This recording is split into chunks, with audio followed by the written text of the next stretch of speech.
আগে বরিশাল শহর থেকে এসেছি। বরিশালের প্রধান প্রধান যে সড়কগুলো সেখানে কিন্তু ইতিমধ্যে জলাবদ্ধতা তৈরি হয়ে গেছে। এবং যদি বৃষ্টির কথা বলি, সকাল থেকে অসম্ভব বৃষ্টি, একেবারে এখানে আসলে দাঁড়ানো যাচ্ছে না। নদীর পানি যেমন বেড়েছে তেমনি কিন্তু বৃষ্টির গতিও বেড়েছে। আবহাওয়া অফিস থেকে আমাদেরকে যেমনটি জানিয়েছেন যে নদী বন্দরে কিন্তু 2 নম্বর বিপদ সংকেত চলছে এবং সমুদ্র বন্দরে 3 নম্বর বিপদ সংকেত চলছে। তো এই 2 নম্বর বিপদ সংকেত এটি ঘোষণা করা হয়েছে মূলত বঙ্গোপসাগরের লঘুচাপের কারণে, এবং এর প্রভাব আরও 3 দিন থাকবে। গতকালকে থেকে আজকে পর্যন্ত 63.6 মিলিমিটার বৃষ্টিপাত হয়েছে বরিশালে। এই 63.6 মিলিমিটার বৃষ্টিপাতের কারণেই বরিশাল শহরের প্রধান যে সড়কগুলো সেখানে কিন্তু জলাবদ্ধতা ইতিমধ্যে তৈরি হয়ে গেছে এবং সেখানকার মানুষের কিন্তু ভোগান্তি হচ্ছে। তারা যেমনটি বলছেন যে আসলে বরিশালে সুন্দর ড্রেনেজ ব্যবস্থা না থাকায়, পানি অপসারণের সুযোগ না থাকায় কিন্তু প্রত্যেক বছরই এই ধরনের ভোগান্তির মধ্যে তাদের থাকতে হয়। এবং আজকে সকাল থেকে আমরা যেটি এসে দেখেছি, বিভিন্ন শিক্ষা প্রতিষ্ঠানে শিক্ষার্থীদের উপস্থিতি কিন্তু কম এবং অফিসগুলোতেও কিন্তু তুলনামূলক অন্যান্য দিনের তুলনায় কিছু অনুপস্থিতি রয়েছে মূলত। এবং অনুপস্থিতির থেকে তুলনায় বেশি যে বিলম্বটা হয়েছে, যে বিলম্বে অনেক কর্মকর্তাই কিন্তু এসেছেন, কারণ সকাল থেকেই যে হারে বৃষ্টিপাত শুরু হয়েছে, সড়কে যেমন গাড়ি পাওয়া যাচ্ছিল না, ঠিক একইভাবে নিজের গাড়ি নিয়েও কিন্তু অফিসে যাওয়া যাচ্ছিল না। ফলে দক্ষিণাঞ্চলে শুধুমাত্র বরিশাল না, বরিশাল বিভাগের অন্যান্য জায়গায় যে উপকূলীয় জেলাগুলো রয়েছে সেখানে কিন্তু এক ধরনের ঝোড়ো বৃষ্টি বয়ে যাচ্ছে সকাল থেকে। ফলে মানুষ কিন্তু এক ধরনের সীমাবদ্ধ হয়ে পড়েছে এখানে।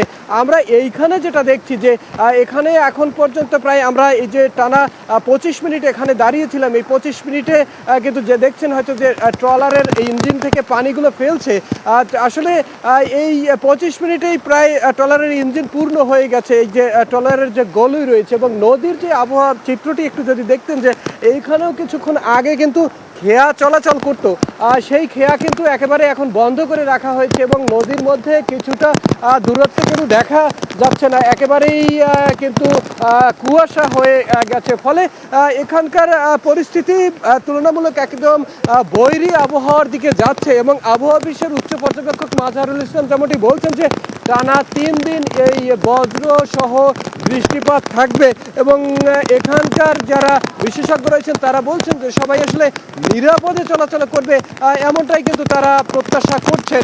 এবং বৃষ্টির যে মাত্রা এটি কিন্তু পর্যায়ক্রমে আগামী 2 দিন অর্থাৎ 3 দিনের যে শিডিউলটি দিয়েছে আবহাওয়া অফিস, ধারণা করা হচ্ছে যে এই 2 দিন আরও বৃষ্টিপাত বাড়তে থাকবে।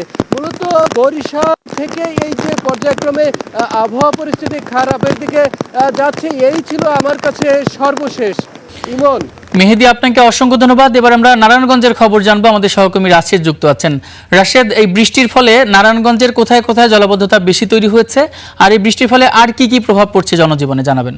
ইমন, ধন্যবাদ আপনাকে। মূলত কয়েকদিনের বৃষ্টির কারণে আসলে নারায়ণগঞ্জে যারা জনসাধারণ রয়েছে সবার মধ্যে এক ধরনের দুর্ভোগের শিকার হয়েছে। বিশেষ করে আজ সকাল থেকে বৃষ্টির ফলে বিভিন্ন স্থানে জলাবদ্ধতার সৃষ্টি হয়েছিল, তবে ঘণ্টাখানেক ধরে বৃষ্টির চাপ আসলে কম থাকার কারণে এখন ওই রকম আসলে জলাবদ্ধতা নেই। আমি এখন বর্তমানে যে স্থানটি রয়েছে এটি হচ্ছে নারায়ণগঞ্জ শহরের যে প্রাণকেন্দ্র চাষারা এলাকায়। আমি আপনার বর্তমান চিত্র দেখানোর চেষ্টা করি। আমি দেখতে পাচ্ছি এখানে রাস্তাঘাট অনেকটাই ফাঁকা, তবে সচরাচর অন্যান্য দিন এই সড়ক দিয়ে হাজার হাজার যানবাহন থেকে শুরু করে মানুষের অনেক চাপ লক্ষ্য করা গেল, আজ আসলে এমন চিত্রটা আসলে লক্ষ্য করা যায়নি। এদিকে আজ সকালের দিকে এখানে জলাবদ্ধতার কারণে যারা কর্মজীবী মানুষ আছেন, বিশেষ করে যারা খেটে খাওয়া মানুষ, তাদের দুর্ভোগের মধ্যে পড়তে হয়। বিশেষ করে যারা স্কুল কলেজের শিক্ষার্থীরা রয়েছেন তাদেরও আসলে তাদের প্রতিষ্ঠানে যেতে দুর্ভোগের মধ্যে এই পড়তে হয়। এদিকে আপনার এখানকার যারা নারায়ণগঞ্জ সিটি কর্পোরেশন কর্তৃপক্ষ রয়েছে, আমরা তাদের সঙ্গে কথা বলেছি। তারা আমাদের যেমনটা জানিয়েছেন যে অন্যান্য বছর সামান্য বৃষ্টিতে শহর তলিয়ে গেল, এবার আসলে ওই রকমটি নেই। এর কারণ হিসেবে তারা আমাদের যেমনটা জানিয়েছেন যে তারা জলাবদ্ধতা নিরসনে নিরবচ্ছিন্নভাবে কাজ করে যাচ্ছে। এছাড়া অন্যান্য বারের তুলনায় এবার পয় নিষ্কাশন ব্যবস্থাও আসলে উন্নত করা হয়েছে।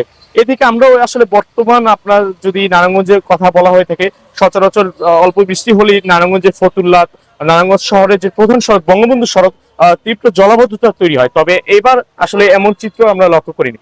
এদিকে নারায়ণগঞ্জের যদি দুর্ভোগের কথা বলতে হয় তাহলে আসলে দুর্ভোগ কয়েক গুণ আসলে বেড়ে গিয়েছে। বিশেষ করে গণপরিবহন সংকট লক্ষ্য করা গেছে। যারা তাদের জরুরি কাজে গন্তব্যস্থলের জন্য যারা বের হয়েছেন তাদের আসলে পরিবহন তারা পাচ্ছেন না। এর ফলে তাদের এক ধরনের আসলে ভোগান্তির মধ্যে পড়তেছে। এদিকে এই বিষয়ে আমরা একাধিক যাত্রীর সঙ্গে কথা হয়েছে, তারা আমাদের যেমনটা জানিয়েছেন যে যারা বড় পরিবহন আসলে না পেলেও ছোট ছোট যেসব যানবাহন রয়েছে, রিক্সা, অটো রিক্সা, তারা অতিরিক্ত ভাড়া দাবি করছেন। এর ফলে আসলে তাদের বাধ্য হয়েই ওইসব গণপরিবহনে করেই আসলে তাদের গন্তব্যস্থলে যেতে হচ্ছে। এদিকে যারা আবহাওয়াবিদ রয়েছেন তারা আমাদের যেমনটা জানিয়েছেন যে আগামী কয়েকদিন এমন আবহাওয়া আসলে বজায় থাকবে। এর ফলে সবাই আসলে প্রত্যেকে নিরাপদ স্থানে আসলে থাকার জন্য আসলে অনুরোধ করা হচ্ছে। পাশাপাশি কয়েকদিন 2 দিন ধরেই কিন্তু নারায়ণগঞ্জ অন্যান্য জেলার মতোই বজ্রপাত সহ বৃষ্টি হচ্ছে, তবে এখনো পর্যন্ত বজ্রপাতে ওই রকম কোনো বড় কোনো হতাহতের কোনো ঘটনা ঘটেনি।